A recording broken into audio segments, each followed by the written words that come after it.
Aujourd'hui, c'est une épreuve donc espoir femmes avec 65 engagés. Je pense que le comité de Bretagne a vraiment les meilleures armes parce qu'elles ont quelques coureuses qui sont vraiment d'un excellent niveau. Elles ont des professionnels dans leur effectif.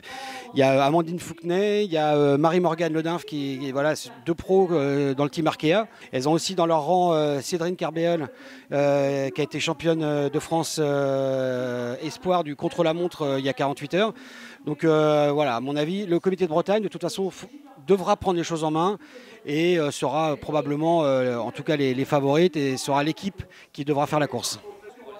Ouais, il y en a qui sont très fortes. Effectivement, on peut aussi prendre le classement du contre-la-montre il y a 48 heures. Ça veut dire que ce sont des filles qui sont en forme. Par exemple, Marine Allione qui a fini deuxième dans le comité Bourgogne-Franche-Comté. Donc c'est vraiment des filles qui sont très en forme. Et autrement, dans le comité des Pays de la Loire, qu'on voit beaucoup à l'œuvre là d'ailleurs dans l'équipe junior, avec Isoline Corbineau ou Justine Guégou, qui sont les deux, on va dire, les deux coureuses principales, on va dire, des Pays de la Loire. Mais aussi, on a Jade Théolis. Jade Théolis, il ne faudra pas l'oublier, c'est le dossard 41 de l'équipe Auvergne-Rhône-Alpes. Donc non, ça va être une course intéressante. Voilà, il y a le comité d'Île-de-France qu'on n'a pas vu beaucoup depuis le début, mais qui a quand même une excellente Kristina Nenadovic dans son rang. Ça risque d'être une belle course, certainement. En plus, le parcours, c'est le même que les autres jours, mais il est extrêmement bien dessiné. Il est vraiment fait pour les puncheuses. Il n'y a pas trop de vent, mais voilà, on s'attend à une belle bagarre. Moi, je pense que ça ne va pas arriver en peloton, hein, ça c'est certain. Il n'y aura pas de sprint massif.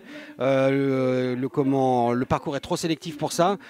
Ouais, moi je vois bien un groupe de 5-6 filles qui arrivent en même temps, ensemble. Et comme on sait que les 600 derniers mètres sont, alors eux ils disent en faux plat montant, pour moi c'est vraiment de la bosse. Donc c'est vraiment pour une puncheuse. Après ce sera évidemment au métier déjà, parce que c'est des filles qui ont 19 ans et qui ont déjà un peu de bouteille. Il va falloir gérer ses efforts, il va falloir être maline. Et je pense que voilà, celle qui sera à la fois la plus maline et à la fois la plus forte forcément gagnera.